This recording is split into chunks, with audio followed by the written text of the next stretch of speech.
कंठ तालव्य मूर्धन्य दंत ओष्ठ के बाद, कंठ तालव्य मूर्धन्य दंत ओष्ठ के बाद अंतस्थ व्यंजन हो गए, कर लो इनको याद, कर लो इनको याद, इसी से भाग्य बनेगा। इस परसी 25 सभी का नाम पड़ेगा। अंतिमाक्षर 5 इन्हें नासिक भी कहते, अंतिमाक्षर 5 इन्हें नासिक भी कहते, और 5वें अक्षर हैं इन्हें पंचमाक्षर भी कहते। साथियों, इन लाइनों से आप समझ गए होंगे कि पिछले वीडियो में जो हमने बताया आपको वो पूरा मैंने रिपीट कर दिया कि 5 वर्ग हैं, और कंठ, तालव्य, मूर्धन्य, ओष्ठ, दंत, ये सब उनके नाम हैं। और हम अंतस्थ व्यंजन तक पहुंच गए थे, का से लेकर मा तक हो गया था। अंतस्थ व्यंजन जो होते हैं वो हमने बताया था या, रा, ला और वा, ये चारों अंतस्थ व्यंजन होते हैं और इनके अलग अलग नाम हुए थे। अर्धस्वर, अर्धस्वर, वायवीय, वायवीय, रा को लुंठित व्यंजन भी कहते हैं, प्रकंपी व्यंजन भी कहते हैं, ला को पार्श्विक व्यंजन भी कहते हैं। ऐसा हमने पिछले वीडियो में बताया था। अब इसी से आगे बढ़ते हैं और वहीं से आप भी लिखना शुरू करेंगे। ये जो या होता है, या जो है तालव्य के अंतर्गत आता है, यानी इसको बोलने में तालु का सहारा लिया जाता है, तो इसको तालव्य के अंतर्गत रखते हैं। तालव्य मतलब जो चाछा जाझा वाला होता है, वही या भी होता है। तो या कैसा व्यंजन है?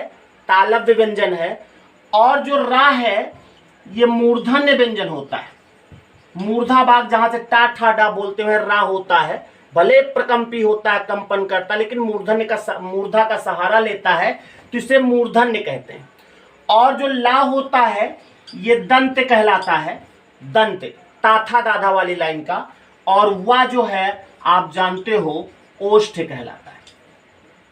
ओष्ठ, इसको बोलने में ओष्ठ का सहारा तो लेते हैं, साथ में वा, अगर देखें वा तो ओष्ठ तो होते, साथ में थोड़ा बहुत दांत का भी सहारा लेते हैं। तो ओष्ठ ना कह के इनको दंतोष्ठ कह दो, दंतोष्ठ। तो जो या है वो तालव्य है, रा जो है मूर्धन्य है, और ला जो है वो दंत है, और वा जो है दंतोष्ठ व्यंजन होता है। इनको आप उसी में बढ़ा लीजिएगा। और इसके बाद अब हम यार अलावा हो गया है, अब आगे बढ़ते हैं और बात करते हैं शा, शा, शा और हा की। देखिए इसमें से जो 3 व्यंजन है, ये शा, इनको संघर्षी व्यंजन कहा जाता है। संघर्षी व्यंजन क्यों कहते हैं?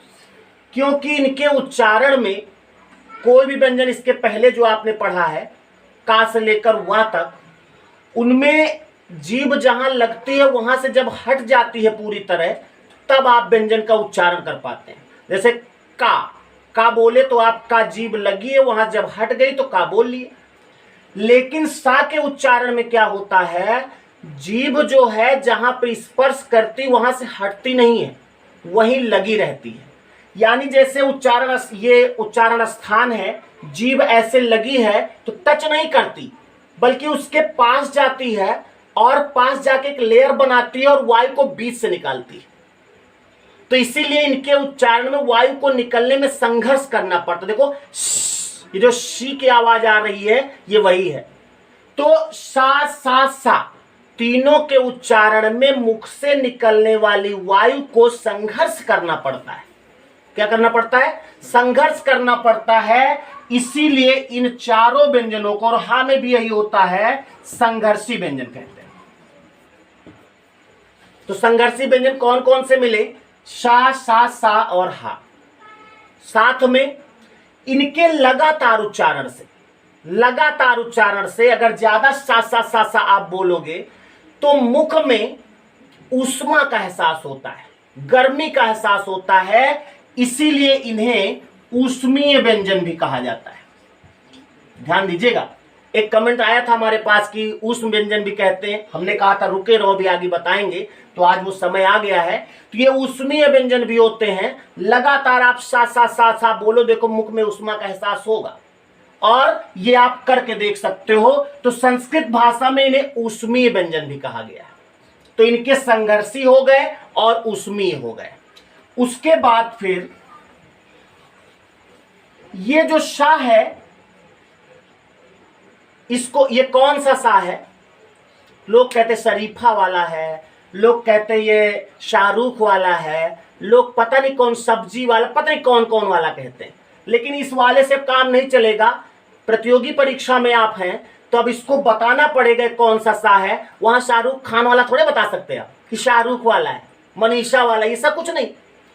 सा जो है, इसका जो उच्चारण होता है, जहां से आप चा छा बोलते हो, चा वाली लाइन जहां से बोलते हो, वहां से ही इसका उच्चारण होता है। तो इसीलिए चा, ये सब कौन से व्यंजन है? सॉरी, तालव्य व्यंजन है। तो सा जो है ये तालव्य सा कहलाता है। बचपन में हम लोग इसको तलव्य सा बोलते थे, तो ये तालव्य सा होता है। इसके बाद ये वाला सा, अभी मैं इस पे जब संधि आपको पढ़ाऊंगा, आप देखिएगा एक नियम लागू होगा कि जब कभी आधा सा लगाना है, लगे हाथ में हल्का सा बता देता हूं, बाकी डिटेल में चर्चा होगी, पूरा एक भाग बनेगा इस पे। जब कभी सा कौन सा लगेगा आधा, जैसे मान लिया आप दुष्ट लिखना है, तो दुष्ट तो आप बहुत बार लिख चुके हो, दुष्ट हो, वो सॉरी दुष्ट नहीं हो, दुष्ट लिखे भी कई बार हो, तो आप जानते हो दुष्ट में कौन सा लगता है। दुष्ट ऐसे लिखते हो, लेकिन हम कह रहे हैं ऐसे क्यों लिखते हो, ऐसे लिखो तब भी तो दुष्ट है। अच्छा, ये काया लिखा, या अजीब लग रहा होगा क्योंकि जब से हम जन्म लिए हैं, जब से पढ़ना शुरू किया, ऐसा देखा ही नहीं, लेकिन है तो दुष्ट ना। क्या ये कम दुष्ट है, ये ज्यादा दुष्ट है, और जो लिखे तो वो महादुष्ट है?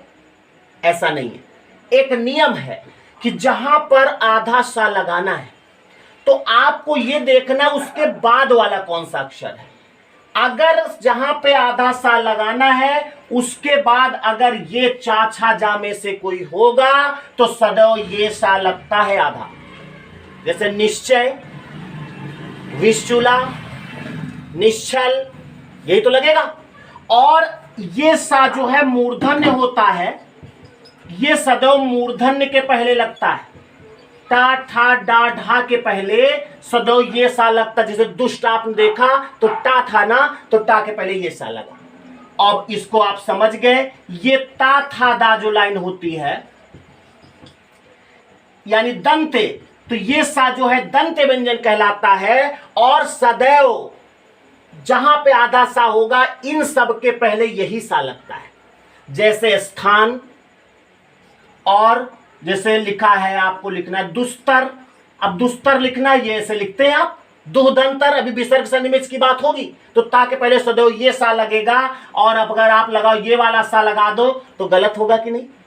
तो आपको एक नियम मिला कि ये सा जो है तालव्य होता है, ये मूर्धन्य होता है, ये दंती होता है। और ये सदैव जब आधा लगता है तो दंती सा दंत के पहले, और तालव्य सा तालव्य के पहले, मूर्धन्य के पहले मूर्धन्य सा। समझ में आ गई बात? तो ये तालव्य सा हो गया, मूर्धन्य हो गया, दंत हो गया। और ये जो हा है ना, ये कंठ व्यंजन कहलाता है। क्या कहलाता है? कंठ, यानी काखा गाघा जहां से बोलते हो आप। तो ये सा सा सा हा, यहां तक हमने आपको लगभग सभी चीजें बता दी हैं। अब आगे बढ़े, कई भाग हो रहे हैं इसके, लेकिन भाई जब हिंदी पढ़ना है, कोई भी भाषा पढ़ना है, अगर उसकी वर्णमाला अच्छी मजबूत है, तो आप उसमें बहुत सारी चीजें, अभी आप देखो इससे संधि जुड़ेगी, इससे बहुत सारी चीजें जुड़ेंगी, तो इसमें थोड़ा टाइम लग सकता है। अब हम आगे बढ़ते हैं। का से लेकर हा तक का काम खत्म हो गया। का से लेकर हा तक काम खत्म हो गया। अब उसके बाद दो व्यंजन और मिलते हैं, लेकिन उनकी बात बाद में करेंगे। पहले हम, जब आप काखा गाघा लिखते हो, काखा जैसे हमने शुरू में कहा था ककारा आप लिखिए, तो छत्रंगिया भी लिख दिए थे। तो ये जो छा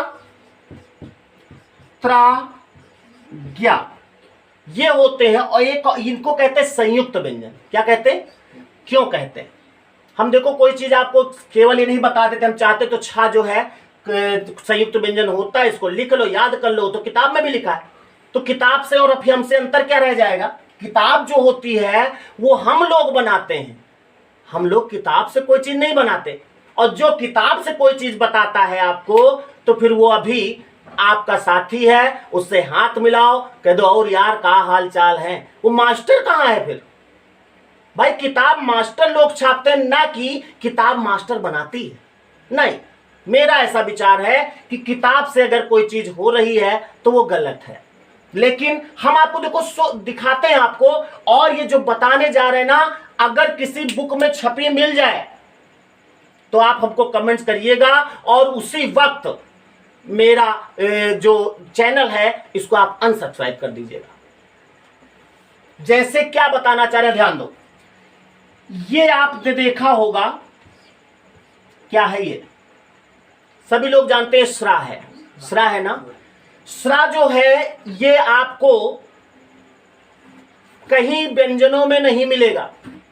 ये दो व्यंजनों के मिलने से बनता है। और बना क्यों? क्योंकि लिखने में दिक्कत आ रही थी। क्या लिखने में दिक्कत आई, जरा देखो। इसकी अभी हम बाद में बात करते हैं।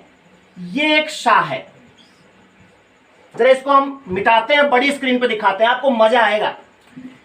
ये शा है, ऐसे लिखा जाता है। अच्छा, इसको हम ऐसे लिखे और इसको अगर हम बढ़ा दें तो कोई दिक्कत? ये क्या लिखा है बताओ? ये भी तो शा है, शाही है। अगर इसको हम और आगे बढ़ा दें तब भी तो शाही होगा। क्यों? इसकी कोई लिमिट है क्या? कितना बढ़ाना है? अरे हम अपना नाम लिखते हैं ना तो ऐसे लिखते, देखो जहां तक पेन चले तो मार्कर हट गया, नहीं तो आगे चला जाता। तो इसकी कोई लिमिट नहीं। इसी तरह जब शा लिखते हैं तो शा में इसकी कोई लिमिट नहीं। अब एक तो ये शा ऐसे बन गया। अच्छा, अब ये बताओ ये क्या लिखा है? पा है ना, इसमें हमको रा लगाना है। इतना लगा दिया। इतना क्यों लगाएंगे? इतना लगा दे तो कोई दिक्कत? बड़ा कर दिया हमने। हमारे यहाँ एक प्रकाश जी हैं, वो अपना नाम लिखते हैं ऐसे, देखो। अब जहां तक पेन चला जाए ये रा उतना बड़ा निकल जाता है। तो और किसी व्यंजन में जब ये रा लगता है, जैसे दा है, दा में लगाना, लगा दो, कोई प्रॉब्लम नहीं। किसी में लगाना कोई प्रॉब्लम नहीं। लेकिन जब इस सा में, एक तो ये, दूसरा ये, अब इसमें रा लगाना है, ये देखो क्रॉस हो गया कि नहीं? एक्सीडेंट हो गया, रब्बा रब्बा।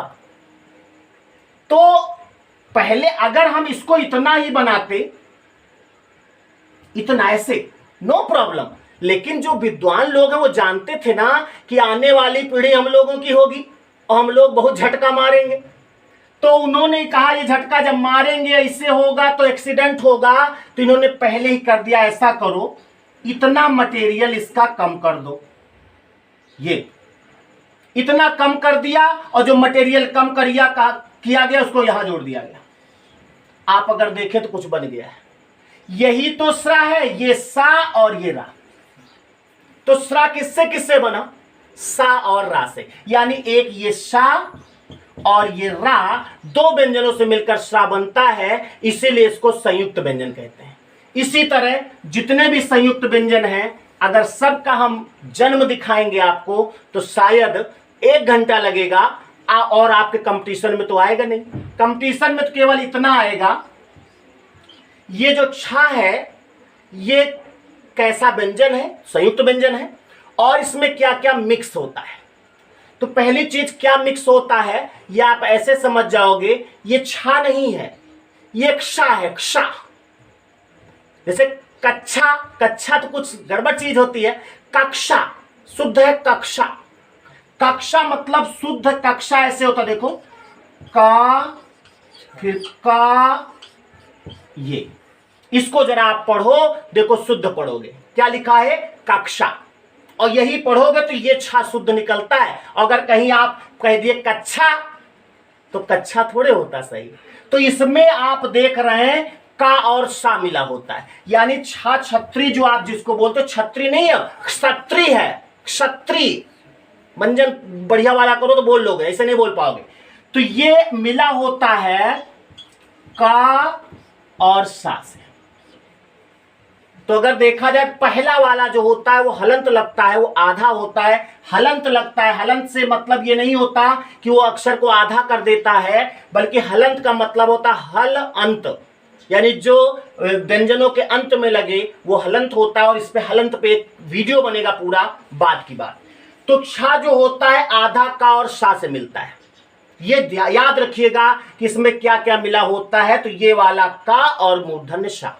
तो देखा जाए तो ये का क्या है, कंठ है, और ये सा क्या है, मूर्धन्य।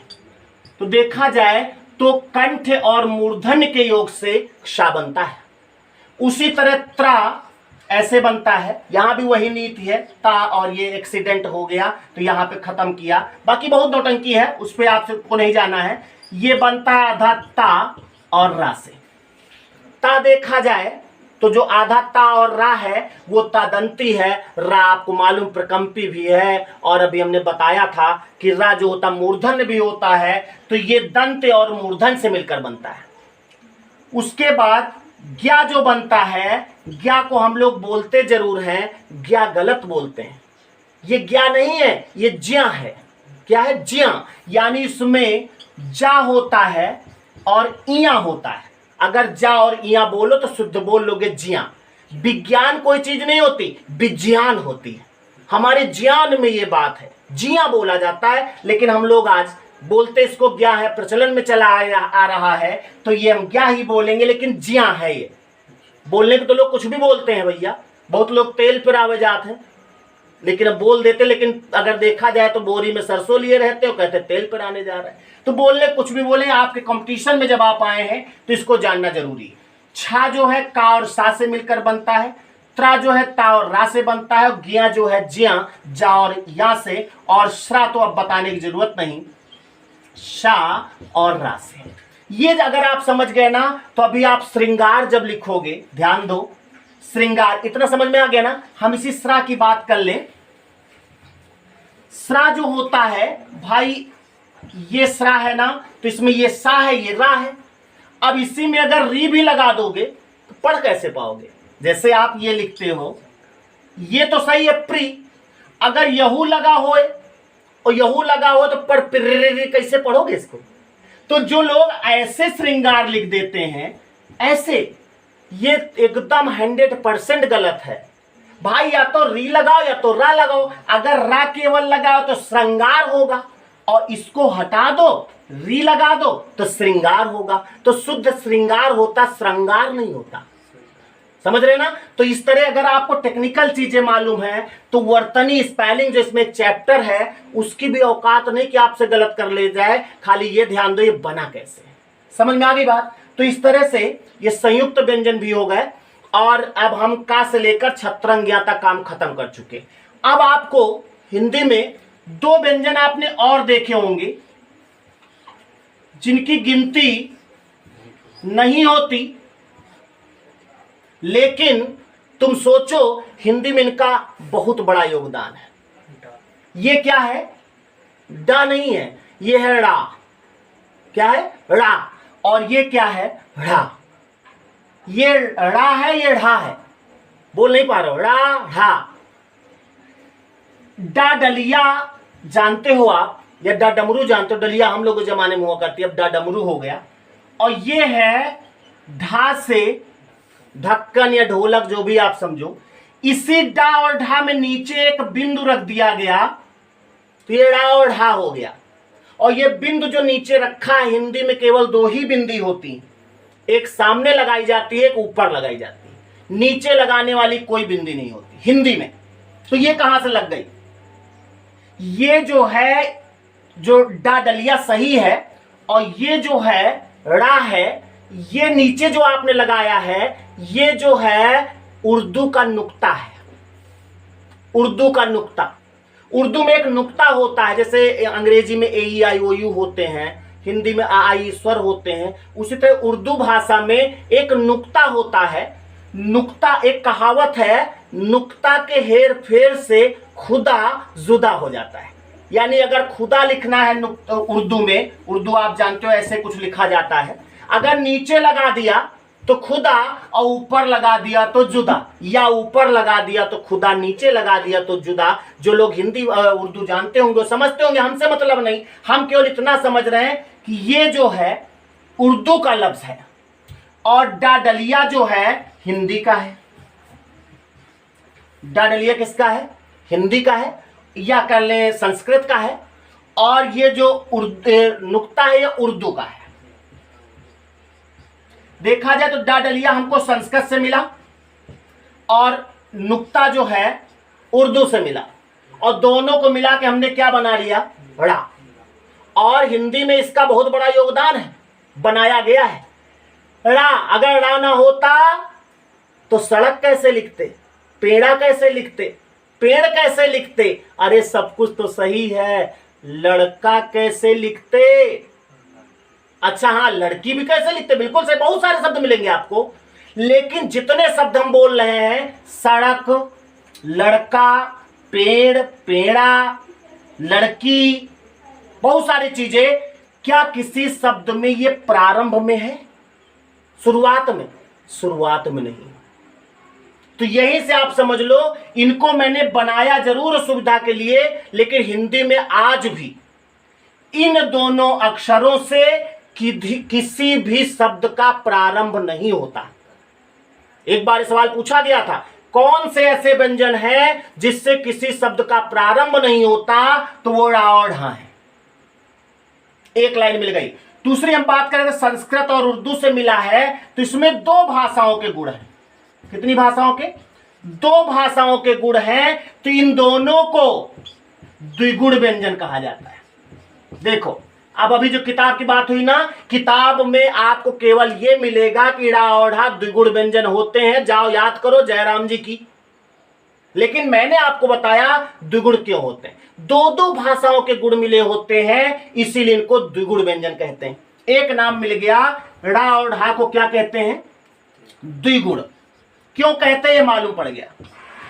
अब ये संस्कृत में थे नहीं, संस्कृत में आज भी इनका कहीं प्रयोग नहीं होता, संस्कृत भाषा में इनके बिना काम चल जाता है। तो आप सोच रहे हो संस्कृत में लड़का नहीं होता था, क्या होता था? बालक से काम चलाया जाता था। पेड़ नहीं होता था, क्या होता था? वृक्ष से काम चलाया जाता था। हाँ, तो यहां पर चूंकि हम इनका निर्माण बाद में किए हैं अपनी सुविधा के लिए, तो इनका एक नाम और है नव विकसित ध्वनिया। नव विकसित ध्वनिया या नवीन विकसित ध्वनिया।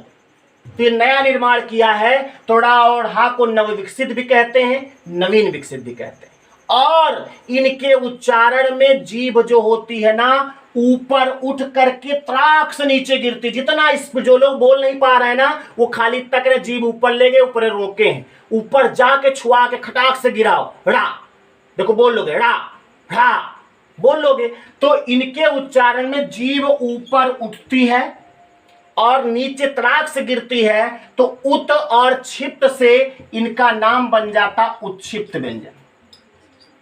क्या बन जाता है? उच्छिप्त व्यंजन। तो देखा जाए तो उच्छिप्त व्यंजन इनका नाम है, द्विगुण व्यंजन है, नव विकसित ध्वनियां हैं, ये सब ड़ा और ढा का नाम है। इन दोनों को आपको लिखना है, आप लिख लीजिएगा वीडियो में देख करके।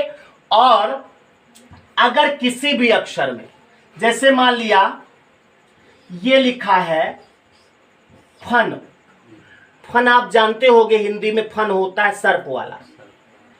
अगर इसमें भी हम नुक्ता लगा दें तो ये हो गया फन, उर्दू लफ्ज हो जाएगा, और इसका अर्थ होता है हुनर, फनकार, सुना होगा। तो बहुत सारे अक्षर हैं जिनमें ये लगाया जाता है कि उर्दू लफ्ज हो जाता, और जिस जिस अक्षर में ये नुक्ता लगा दिया जाए तब प्रयोग किया जाए तो उसको नव विकसित ध्वनि के अंतर्गत आप ला सकते हैं। उच्चित नहीं कहेंगे, द्विगुण नहीं कहेंगे, लेकिन नव विकसित ध्वनि आ सकती, चाहे जो अक्षर होगा। समझ रहे हैं ना? तो इस तरह से का से लेकर ज्ञा तक और क्या कहते हैं द्विगुण व्यंजन की बात हमने कर ली है।